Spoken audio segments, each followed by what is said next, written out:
জামাইবাবু ঠিক সময়ে এসেছো, আমাদের খুব ভালো লাগবে। এই বন্যা অবস্থায় ঘরবাড়ির চারিদিকে জল। আরে হ্যাঁ, আসতেই হলো। তবে এই নৌকাটা খুব বেশি দূর।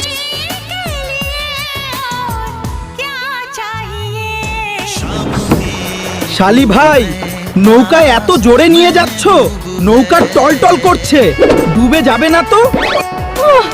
আমাদের কি অবস্থা হলো, বলছি ডুবে যাবে।